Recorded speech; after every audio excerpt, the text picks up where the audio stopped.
আজকে আমি যে গল্পটা পড়ব সেই গল্পটা লিখেছেন সৈকত মুখোপাধ্যায়। গল্পের নাম তুলো বীজ। গল্পটা তথাকথিতভাবে বড়দের জন্য লেখা, কিন্তু আমার পড়ে মনে হয়েছে যে সবাই শুনতে পারে।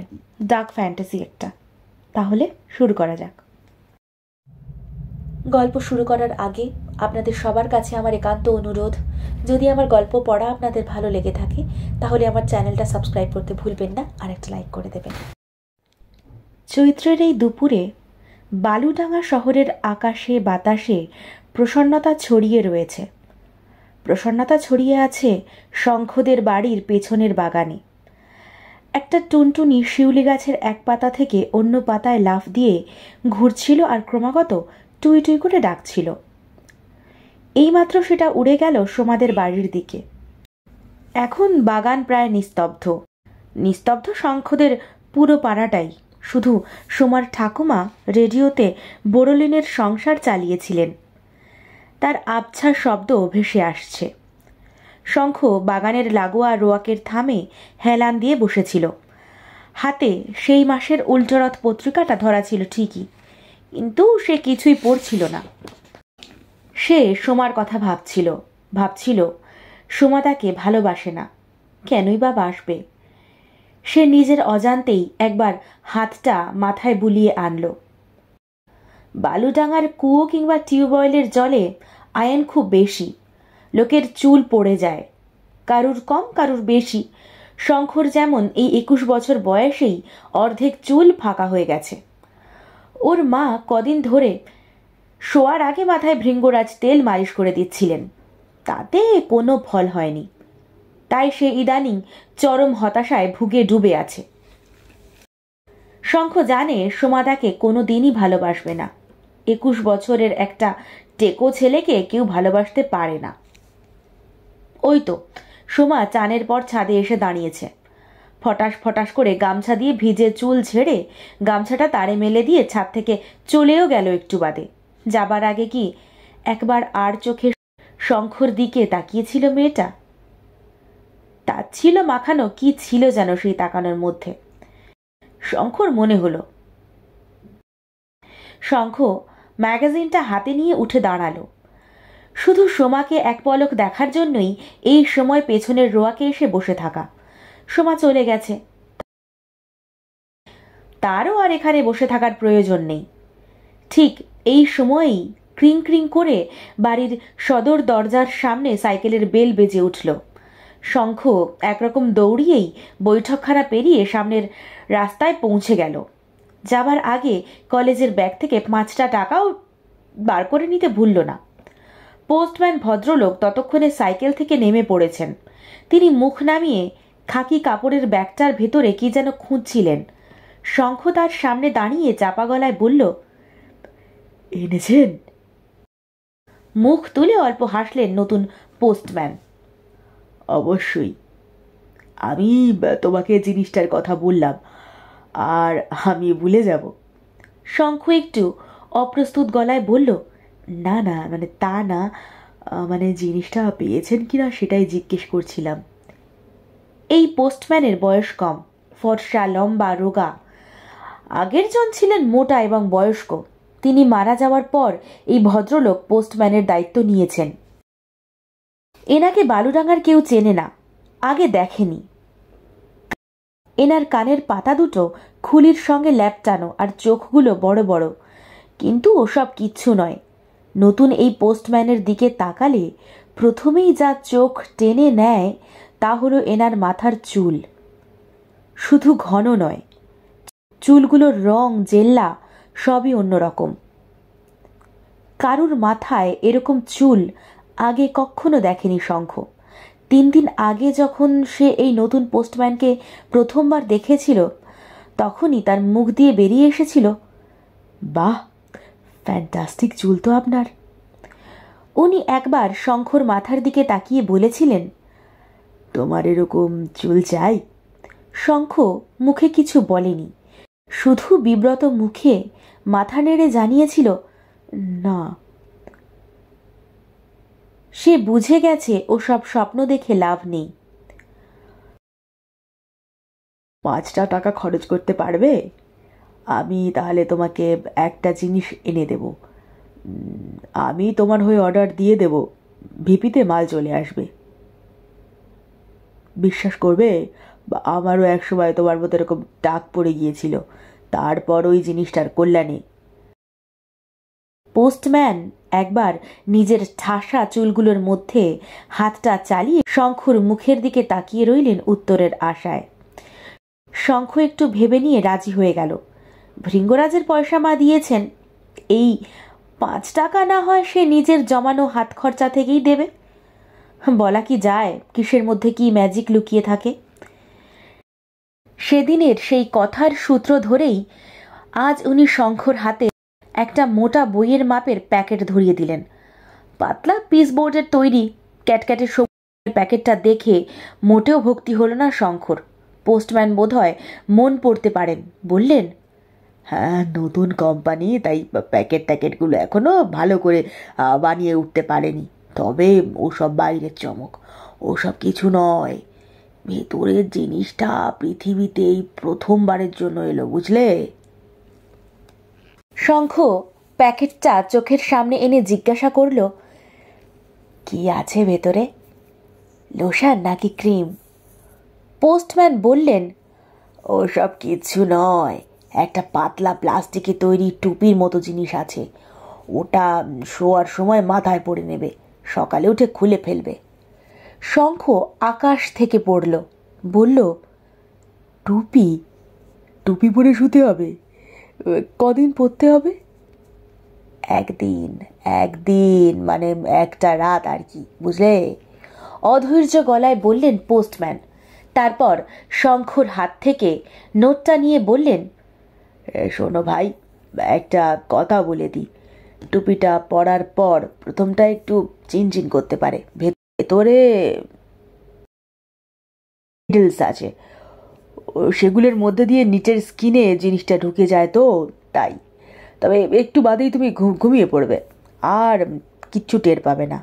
শঙ্খ ইতস্তত করে বলল, বাবা, ভয় লাগছে তো শুনে, ঘাটা হয়ে যাবে না তো? পোস্টম্যান মুচকি হেসে বললেন, আমিও প্রথমে তাই ভেবেছিলাম, কিন্তু না, ওসব কিচ্ছু হবে না। শুধু শুধু কি? তোমার জীবনটা বদলে যাবে। শঙ্খর কানে এই শেষের কথাটা কেমন যেন শোনালো। সে পোস্টম্যানের মুখের দিকে তাকালো। শুধু চুল নয়, ওনার চোখ দুটোও একটু অন্যরকম, মনির পেছনে যেন সরু সরু কিসের কিলবিলানি। শঙ্খ নিজে রোজ বাড়ির অ্যাকোয়ারিয়ামের মাছেদের জন্য একটা কাচের বাল্বের মধ্যে চিমটে দিয়ে ধরে একদলা কেঁচো রেখে দেয়। লোকটার চোখের মনি দেখে সেই কেঁচো ভর্তি বাল্বটার কথা মনে পড়ে গেল শঙ্খর। সে পোস্টম্যানের হাত থেকে প্যাকেটটা নিল, তারপর আর কোনো কথা না বলে বাড়ির ভিতরে ঢুকে পড়ল।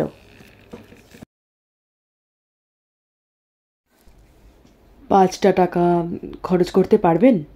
এইরকম চুল আপনারও হবে। শঙ্খর কথা শুনে ডক্টর শাসমলের বউ মন্দিরার চোখ দুটো লোভে চকচক করে উঠল।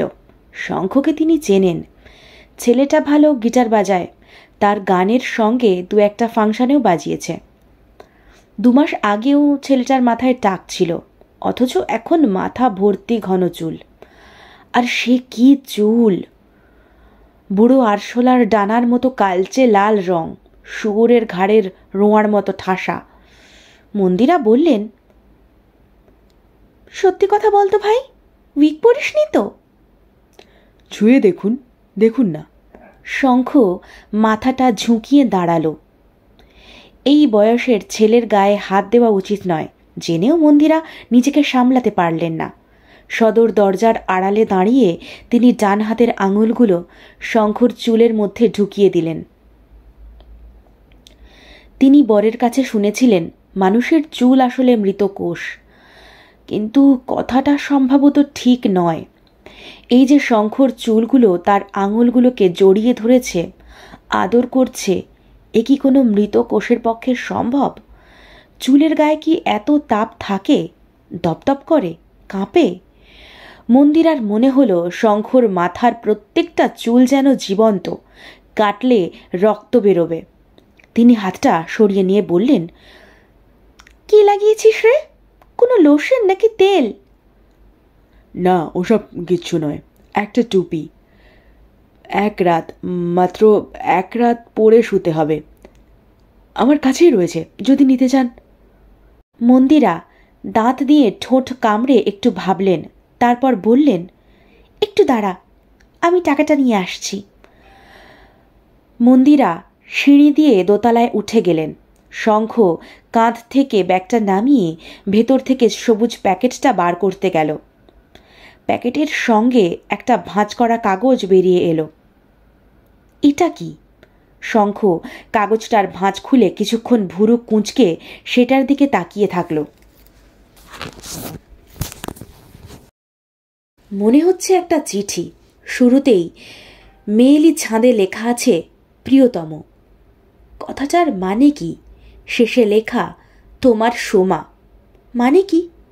সোমা নামে একটা মেয়ের কথা আবছা মনে পড়ছে ঠিকই, কিন্তু তার তো এমনিতেই মাথা ভর্তি চুল। তার সঙ্গে তো শঙ্খর কোনো লেনদেন থাকবার কথা নয়। ক্রিং ক্রিং। সাইকেলের বেলের শব্দে মুখ ফিরিয়ে তাকালো শঙ্খ। রাস্তার ওপাশে পোস্টম্যান দাঁড়িয়ে রয়েছেন, তাকে ইশারায় কাছে ডাকছেন। শঙ্খ সামনে গিয়ে দাঁড়াতেই পোস্টম্যান ঠান্ডা হিম গলায় বললেন, তোমাকে বলেছিলাম না মেয়েদের হাতে এ জিনিস দিও না? কেন? বিরক্তি হয়ে প্রশ্ন করল শঙ্খ। কত কষ্ট করে সে একজন খরিদ্দার জোগাড় করেছিল, শুধু মহিলা বলে তাকে হাতছাড়া করতে হবে? পোস্টম্যান একই রকম ঠান্ডা গলায় উত্তর দিলেন, মেয়েদের শরীরের ভেতরে খুব সহজেই পৌঁছে যাওয়া যায়। উনি তো বিবাহিত, ধরা পড়ে যাওয়ার সম্ভাবনা আরও প্রবল। চলো, পালিয়ে চলো এখান থেকে। আমার সাইকেলে উঠে বসো।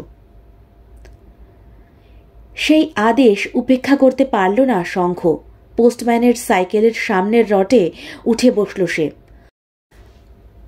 পোস্টম্যান সাইকেল থামালেন একেবারে ইট খোলার মাঠে পৌঁছিয়ে। তারপর এখানে চারদিকে শুধু ধুধু জমি। আগের বছরের ইটের পাঁজার দু একটা এখনো দাঁড়িয়ে আছে, তারই মধ্যে একটা বিরাট জলা। প্রাকৃতিক জলা নয়, বালুডাঙ্গার এক প্রান্তে মানুষের হাতে তৈরি ওরকম বড় বড় ভেড়ির মধ্যে নদীর জল এনে জমানো হয়।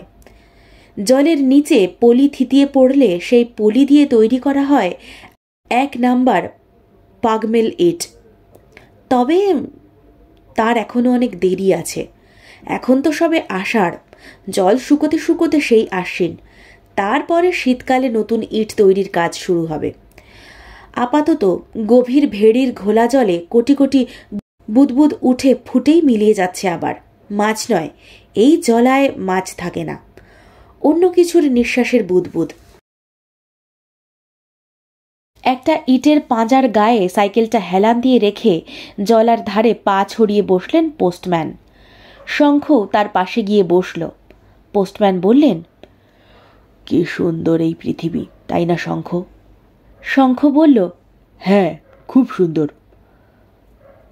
অথচ দেখো, মানুষ ভাবে এই পৃথিবী তার একার, আর কাউকে আসতেও দেবে না, থাকতেও দেবে না, মেরে সাফ করে দেবে। কিন্তু চিরকাল তো এরকম ছিল না। ছিল না? সম্মোহিতের মতো প্রশ্ন করে শঙ্খ। না, কোথায় ছিল? তুমি মাইটোকন্ড্রিয়ার কথা জানো? মাইটোকন্ড্রিয়া শব্দটা চেনা লাগলো শঙ্খর। পোস্টম্যান কিছুক্ষণ ওর মুখের দিকে তাকিয়ে থেকে বললেন, মনে পড়ছে না?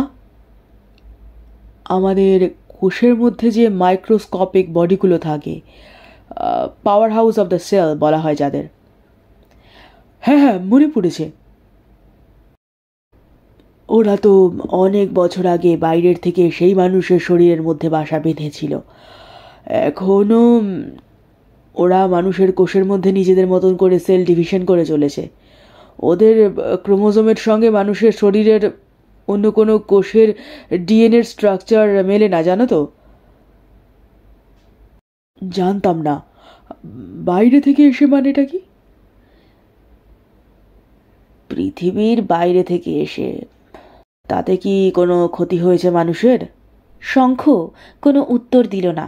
সে আজকাল পরিষ্কার করে কিছুই ভাবতে পারে না। মাথার মধ্যে সারাক্ষণ অন্য কারা যেন কথা বলে চলে, গান গায়। কারা যেন বলে, চলো চলো ছড়িয়ে পড়ি। কি সুন্দর এই নীল গ্রহ, কি সুন্দর এই জল নামের তরল, চলো জলে নামি। শঙ্খ পোস্টম্যানকে জিজ্ঞাসা করল, আচ্ছা, আপনার আগে যিনি পোস্টম্যান ছিলেন, হরিপদবাবু, তিনি এই জলাটাতেই ভাসছিলেন না? হ্যাঁ, হরিপদবাবু জলে ডুবে মরলেন বলেই তো আমি চাকরিটা পেলাম। আপনিও কি একদিন মরে যাবেন? জলে ডুবেই মরবেন কি? পোস্টম্যানের মাথার চুলগুলো হঠাৎ যেন ভীষণ ভয়ে কুঁকড়ে গেল। সে অবশ্য এক মুহূর্তের জন্য, তারপরেই আবার স্বাভাবিক হয়ে উঠল সবকিছু। উনি বেশ আত্মবিশ্বাসের সঙ্গে বললেন, যদি তেমন কিছু ঘটে, তাকে মৃত্যু বলো না। মৃত্যু বলে কিছু নেই, আছে শুধু রূপান্তর। তারপর পোস্টম্যান তার কাঁধের ব্যাগের থেকে একটা ছোট্ট ডায়েরি বের করে শঙ্খকে বললেন, তুমি যাদের মাল বেচেছ তাদের নাম ঠিকানাগুলো বলে যাও তো, লিখে নেই। শঙ্খ দেখল ওনার কানের ফুটোর মধ্যে দিয়ে হঠাৎ কিলবিল করে কয়েকটা চুল বেরিয়ে এসে অস্থিরভাবে নড়াচড়া শুরু করল। একটু বাদে আবার শামুকের সুরের মতন তারা ঢুকেও গেল যথাস্থানে। এর মানে ঠিক কি শঙ্খ বুঝতে পারল না। এরকম কি হয়? এরকম হওয়াটা কি স্বাভাবিক? কে জানে। সে আর ওসব নিয়ে বেশি মাথা না ঘামিয়ে ব্যাগ থেকে একটা 4 নম্বর বঙ্গলিপি খাতা বার করলো। বলল, লিখে নিন। চরকডাঙ্গার দর্পণ দত্ত, লিচুবাগানের আয়ুব মণ্ডল, চণ্ডীতলার পঙ্কজ সাধুকা। পঙ্কজ সাধুকা? চণ্ডীতলায় যার চালের আড়ত আছে? আর্তনাদ করে উঠলেন পোস্টম্যান।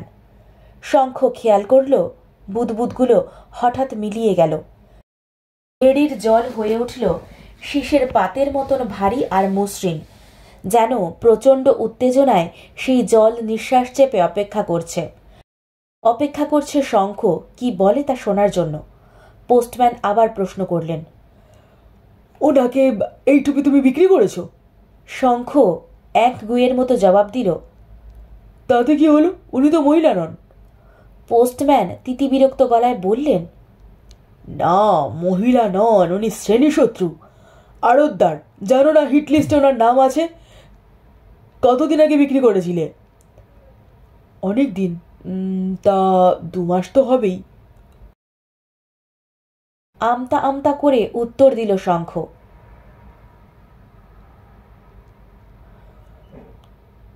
উনি নিজেই আমাকে ডেকে হাত পায়ে ধরে আমার চুলের গোপন রহস্য পেট থেকে বার করে নিলেন। বিশ্বাস করুন, আমি টুপি বিক্রি করতে চাইনি, কিন্তু উনি বললেন ওনার মাথাজোড়া টাকের জন্য এক ক্যাবার ডান্সার ওনাকে বিয়ে করতে রাজি হচ্ছেন না। শেষ অবধি রাজি হতেই হলো। কিন্তু আবারও বলছি, তাতে কোন ক্ষতিটা হয়েছে? এমন কোনো শরীরে আমরা ঢুকতে চাই না যেখানে অন্য কিছু ঢোকার সম্ভাবনা রয়েছে। উফ, সে পেনিসই হোক বা ছুরি। তোমাকে তো সবকিছু বুঝিয়ে বলেছিলাম। শঙ্খ অবাক হয়ে শুনল। পোস্টম্যানের মুখ থেকে নয়, কথাগুলো আসছে তার নিজের মাথার ভেতর থেকে। একটা প্রবল দীর্ঘ নিঃশ্বাসের মতন আওয়াজগুলোর সঙ্গে ভেড়ির স্থির জলতল বুদবুদ তোড়ে লাফিয়ে উঠল। Sir, sir! পাগলা পার্থ দৌড়ে এসে ডক্টর শাসমলের রাস্তা আগলে দাঁড়ালো। পার্থ ব্যানার্জি ডাক্তার শাসমলের প্রতিবেশী, খুব বনেদি বাড়ির ছেলে। বদ্ধ পাগল নয়, যাকে বলে ছিটগ্রস্ত তাই। পার্থ সায়েন্স ফিকশনের পোকা। ডাক্তার শাসমলের ধারণা ওই আজগুবি গল্পগুলো পড়েই ওর মাথার স্ক্রু ঢিলে হয়ে গেছে। প্রতিবেশীদের মধ্যে একমাত্র মন্দিরা আর ডাক্তার শাসমলই ওকে একটু প্রশ্রয় দেন। তাই ওর গ্রহান্তরের জীব নিয়ে উদ্ভট সব আইডিয়াগুলো ওদের দুজনকে গিলতে হয়। মাসকাবাড়ির রিক্সাওয়ালা গেটের সামনে দাঁড়িয়েছিল। ডাক্তারবাবু হাসপাতালে যাবেন বলে রিক্সায় উঠতে যাচ্ছিলেন। অন্য কেউ হলে এই সময় পার্থর পাগলামি দেখে খেপে যেত, কিন্তু ডাক্তার প্রাণবিন্দু শাসমলের মনটা মায়ায় ভরা। তিনি পার্থর কাঁধে হাত রেখে হাসতে হাসতে জিজ্ঞাসা করলেন, কি হলো, আজ আবার কি প্রবলেম? স্যার, আমাদের বালুডাঙ্গায় স্যার দুটো সেলুন, একটা ব্রজেন্দার কেশশ্রী, অন্যটা ভূতনাথের কেশশালা। দুটো সেলুনে খোঁজ নিয়ে দেখলাম মোট ৭৩ জন লোক চুল কাটা ছেড়ে দিয়েছে।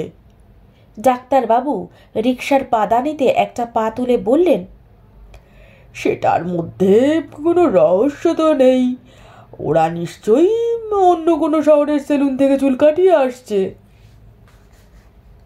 ব্যাপারটা তা নয় স্যার, আমি ওয়াচ করে দেখেছি, ওদের চুল বাড়ে না, ওই যাদের টাকে নতুন করে চুল গজিয়েছে। Maybe those are not real hair, maybe synthetic implants. যাই হোক, ওসব নিয়ে তুমি বেশি ভেবো না। ভাবতে বারণ করলেন ঠিকই, কিন্তু পার্থর মাথা থেকে তবু ভাবনা যাচ্ছিল না। ৫ টাকায় সিনথেটিক ইমপ্ল্যান্টস, সে কি হতে পারে?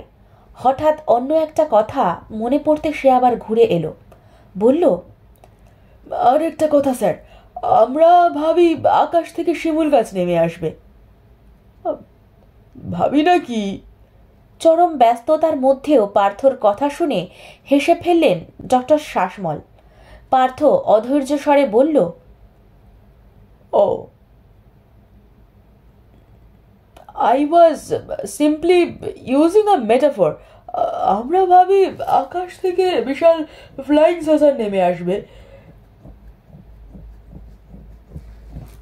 রে গান নিয়ে ঝাঁকে ঝাঁকে এলিয়েন্স এসে মানুষকে শেষ করে দেবে। কিন্তু স্যার, কখনো ভেবে দেখেছেন কি, আকাশ থেকে তো শিমুল গাছ নেমে আসে না, যা আসে তা হলো শিমুলের বীজ। ছোট ছোট উড়ন্ত তুলোর টুকরোয় চেপে তারা চারিদিকে ছড়িয়ে পড়ে, তারপর তো গাছ, তারপর তো মহিরুহ। ডাক্তার শাসমল রিক্সাওয়ালাকে রওনা হওয়ার ইশারা করলেন, তারপর ঘাড় ফিরিয়ে বললেন, দেরি হয়ে যাচ্ছে পার্থ, বাকি কথা পরে শুনবো। পার্থ পিছন থেকে চিৎকার করে বলল, স্যার, আমি কিন্তু একটা ভয়ঙ্কর বিপদের ইঙ্গিত দেখতে পাচ্ছি, আপনি সাবধানে থাকবেন স্যার। থাকবো থাকবো। চলে যেতে যেতে হাত তুলে বললেন ডক্টর শাসমল। তার মনটা দমে গেল। পাগলরা নাকি অনেক কিছুর পূর্বাভাস পায়। পার্থ তাকে সাবধানে থাকতে বলল কেন? মুন্সিবাড়ির গলির মধ্যে দিয়ে ডাক্তারবাবুর রিক্সা যাচ্ছিল, তারপর ব্যানার্জি পাড়ার রাস্তা, তারপর আবার চকবাজার বাইলেন। ডাক্তারবাবু বিরস মুখে দেখছিলেন প্রত্যেকটা গলি, প্রত্যেকটা ছোট রাস্তার দেওয়াল ভরে উঠেছে স্লোগানে, চীনের চেয়ারম্যান আমাদের চেয়ারম্যান, বিপ্লব দীর্ঘজীবী হোক, শ্রেণীশত্রু নিপাত যাক। বালুডাঙ্গার আকাশে চৈত্র মাসে যে প্রসন্নতা ছড়িয়েছিল, সেই প্রসন্নতা এই আষাঢ়ের বৃষ্টিতে যেন ধুয়ে মুছে গেছে। এখন রাতের নিস্তব্ধতা ভেঙে যায় পেটোর আওয়াজে। গত সপ্তাহে ওরা মহাকালী বালিকা বিদ্যালয়ে হেডমিস্ট্রেস অঞ্জলিদির গলায় ছুরি ধরে কোয়েশ্চেন পেপার লুট করে নিয়ে গেছে। কি হচ্ছে কি এসব? এখন প্রায় প্রতি রাতেই এখানে ওখানে দু একটা লাশ পড়ে। পরের দিন দুপুরে সেই লাশ পৌঁছে যায় হাসপাতালের মর্গে। রাউন্ড সেরে সন্ধ্যার দিকে ডক্টর শাসমল ইনকোয়েস্ট শুরু করেন। ইনকোয়েস্টের আর আছেটা কি? সেই stabbed to death. Injury was caused by some sharp weapon. ধারালো অস্ত্রের আঘাতে মৃত্যু। ডাক্তারদের ইনকোয়েস্ট ওপর ওপর এইটুকুই বলতে পারে। মৃত্যুর যথার্থ কারণ বলতে পারেন পলিটিশিয়ানরা। ছুরির হাতল ধরে থাকে যে হাতগুলো, সেই হাতের পিছনে বিষিয়ে ওঠা মনগুলোকে শনাক্ত করা কোনো ডাক্তারের কম্য নয়। সন্ধেবেলায় রাউন্ড সেরে বেরিয়ে ডক্টর শাসমল দেখলেন বারান্দার নিচে বাসু ডোম দাঁড়িয়ে রয়েছে। তিনি বললেন, কি রে বাসু, আজকেও? বাসু চুল্লু জড়ানো গলায় বলল, হ্যাঁ স্যার, একটাই পরে রয়েছে, আমি চিড়ে দিয়ে এসেছি, আপনি দেখে নিলে আমি সেলাই করে দেব। আমি স্যার একটু ঘুরে আসছি, আধ ঘন্টার মধ্যেই চলে আসবো। ডক্টর শাসমল ঘাড় নেড়ে বাসুকে চলে যাওয়ার অনুমতি দিলেন। এটা বাসুর নিত্যকর্মের মধ্যে পড়ে। এই আধ ঘন্টায় অমৃতের আত্মীয়দের সঙ্গে দরাদরি সেরে আসবে, ডেড বডি ঠিকঠাক বানিয়ে তাদের হাতে তাড়াতাড়ি তুলে দেওয়ার মূল্য বুঝে নেবে। এসব ওপেন সিক্রেট। সরকারি হাসপাতালে এসব সিক্রেটের দিকে তাকাতে নেই। ডক্টর শাসমল একাই মর্গের দিকে রওনা দিলেন। হাসপাতাল বাড়ির থেকে অনেকটা দূরে। একটা বড় ডোবার পাড়ে দাঁড়িয়ে রয়েছে মর্গটা। সামনের দিকে দরজা, পিছনের দিকে দেওয়ালের একটু ওপর দিকে একটা গরাদ লাগানো জালনা। ব্যাস, এক্সস্ট ফ্যান নেই, এয়ার কন্ডিশনার নেই, তাই খুব সহজেই ডেড বডি রট করে যায়। নরক হয়ে ওঠে ঘরের ভেতরটা। ডক্টর শাসমল দরজার সামনে বাইরে থেকে টেনে দেওয়া হুড়কো খুলে ঘরটার ভেতরে ঢুকলেন। অভ্যেস মতন মাস্কটা পকেট থেকে বের করে নাকের উপর বেঁধে নিতে গিয়েও থেমে গেলেন। অন্যান্য দিন লাশ কাটা ঘরের দরজা পেরোলেই যে দুর্গন্ধটা নাকে ভক করে এসে লাগে, সেই গন্ধটা আজকে আর নেই। লাশ আছে তো সত্যিকারের, নাকি বাসু নেশার ঘরে ভাট বকে চলে গেল? মাস্কটা ডাক্তারবাবুর হাতেই ধরা থাকলো। তিনি সাবধানে বেশ বড় করে একটা শ্বাস টানলেন। পচা গন্ধ নেই ঠিকই, কিন্তু অন্য একটা গন্ধে ঘর ভরে আছে, বেশ চনমনে চেনা চেনা একটা গন্ধ। কিছুক্ষণ দরজার কাছে দাঁড়িয়েই তিনি ভাববার চেষ্টা করলেন, গন্ধটা এর আগে কোথাও পেয়েছিলেন কি? হঠাৎই মনে পড়ল, গত বছর পুজোয় কাশ্মীরে বেড়াতে গিয়ে পেহেলগামের তৃণভূমিতে পা ছড়িয়ে বসেছিলেন তিনি আর মন্দিরা। তাদের দুজনকেই ঘিরেছিল মাইলের পর মাইল হিমে ভেজা তাজা সবুজ ঘাস জমি, আর সেই ঘাস জমির ওপর শয়ে শয়ে ভেড়া চড়ছিল। ভেড়ার লোমের গন্ধ আর তাজা ঘাসের গন্ধ মিলেমিশে একটা অদ্ভুত প্রাণবন্ত গন্ধে সেদিন পেহেলগামের বাতাস ভারী হয়ে গেছিল। এই গন্ধটা অনেকটা সেই গন্ধের কাছাকাছি, কোনো অ্যানিম্যাল ফাইবারের গন্ধ। ডক্টর শাসমল পায়ে পায়ে এগিয়ে গেলেন ঘরের মাঝখানে লোহার খাটটার কাছে। খাটের উপর নামানো আছে সাদা চাদরে ঢাকা ডেড বডি। একপাশে একটা ক্লিপবোর্ডে মৃতের কাগজপত্র। মাথার উপরে হ্যাজাক ল্যাম্পটার দম কমে এসেছিল। সেই অল্প আলোয় ডক্টর শাসমল কাগজটার উপরে চোখ বোলালেন। তার মুখ দিয়ে অস্ফুটে কয়েকটা শব্দ বেরিয়ে এলো। My goodness, Pankaj সাধুকা! শেষ অবধি ওরা শ্রেণীশত্রুকে হাতে পেয়ে গেল তাহলে। হাতে গ্লাভস গলিয়ে তিনি আস্তে আস্তে মৃতদেহের উপর থেকে সাদা চাদরটা সরিয়ে দিলেন। উলঙ্গ দেহটা চিৎ করে শুয়ে আছে। ডক্টর শাসমলের দুটো ভুরু কুঁচকে গেল। শেষবার যখন লোকটাকে দেখেছিলেন তখন মাথাজোড়া টাক ছিল, এখন ইবনি কালারের ঘন মাথা ভরা চুল। এই লোকটাও তাহলে পার্থর সেই রহস্যময় মানুষের তালিকায় নাম লিখিয়েছিল। ডাক্তারবাবুর চোখ সাধুখার মাথা থেকে নেমে এলো গলায়। গলার বাঁদিকে প্রায় 2 ইঞ্চি চওড়া একটা জায়গা হা হয়ে রয়েছে। ওইখানেই মরণ মারটা মেরেছে, স্ট্যাবিং অ্যাজ ইউজুয়াল। আর কি হবে? একটা ছোট স্কেল তুলে নিয়ে ডক্টর শাসমল ক্ষতের দৈর্ঘ্যের প্রস্থ আর গভীরতার মাপ নিয়ে কাগজে টুকে রাখলেন। এরপর দেহকাণ্ডের ভেতরটায় একবার চোখ বুলিয়ে নিয়েই কাজ শেষ। বাসু তার চাপড়ের মতো ছুরি দিয়ে গলা থেকে তলপেট অবধি চামড়া আর পেশির চাদর ছিঁড়ে দিয়ে চলে গেছে। ডাক্তার শাসমল বড় সাঁড়াশিটা তুলে নিলেন। তারপর বুকের পাঁজরগুলো চার দিয়ে উল্টাতে শুরু করলেন। নেহাতি নিয়ম বলেই ভেতরটা দেখতে হচ্ছে। একবার ছেঁড়া আর একবার সেলাই করা। পুরো ব্যাপারটাই ফার্স। ফার্স কি সত্যি? পঙ্কজ সাধুকার বুকের ভিতরে নজর না চালালে কি এই দৃশ্য তিনি দেখতে পেতেন? এই যে শরীরের পুরো গহ্বর জুড়ে রাশি রাশি জীবন্ত তন্তু কিলবিল করছে, এ কি ফার্স? এই যে সেই তন্তুগুলোরই উপরের অংশ মাথার খুলে ফুঁড়ে উপরে উঠে গেছে, ঘন চুল সেজে দাঁড়িয়ে রয়েছে সাধুখার খুলির ওপরে, সেও কি ফার্স? ডক্টর শাসমলের চোখের সামনেই এবার সেই জীবন্ত তন্তুগুলো সাধুখার শরীরের খোল থেকে বেরিয়ে সাপের মতন ঢেউ খেলানো চালে চলতে শুরু করলো জানলাটার দিকে। মনে হচ্ছিল একটা মোটা বিনুনি কোনো রূপসীর মাথা থেকে নেমে নিজের ইচ্ছে দেয়াল বেয়ে উঠতে শুরু করে দিয়েছে। দেখতে দেখতে কুণ্ডলি পাকানো পোকাগুলো ঘর থেকে বেরিয়ে ডোবাটার দিকে রওনা হলো।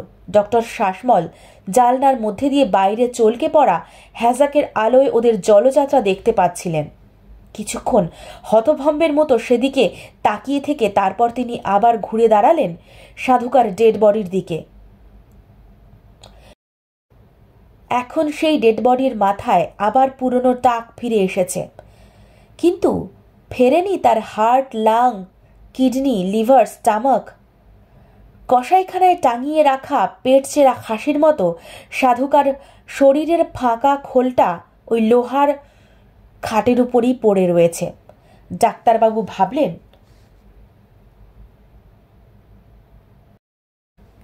তার মানে অনেকদিন আগেই সাধুকা মারা গিয়েছিল।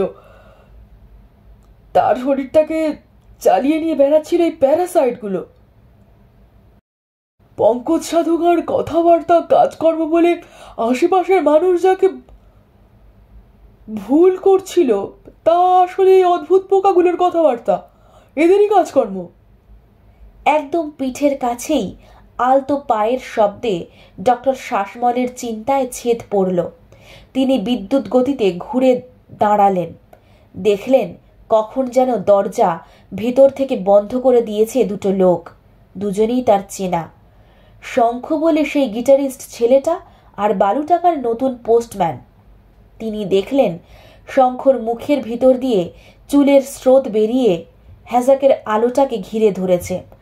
লাশ কাটা ঘরটা গাঢ় অন্ধকারের মধ্যে পুরোপুরি ডুবে যাওয়ার ঠিক আগের মুহূর্তে তিনি বুঝতে পারলেন ওরকমই আর একটা ঘন বিনুনি পোস্টম্যানের হা করা মুখের ভিতর থেকে বেরিয়ে এসে তার গলাটাকে পেঁচিয়ে ধরল। মৃত্যুর ঠিক আগের মুহূর্তে ডক্টর শাসমল পৃথিবীর আকাশে রাশি রাশি তুলো বীজ উড়তে দেখেছিলেন। শেষ হলো সৈকত মুখোপাধ্যায়ের লেখা ডার্ক ফ্যান্টাসির গল্প তুলো বীজ। কেমন লাগলো গল্পটা জানাতে ভুলবেন না। ভালো থাকবেন, ভালো রাখবেন। দেখাবে নতুন একটা পর্ব নিয়ে, নতুন একটা গল্পে। আজ তাহলে আসি, টাটা।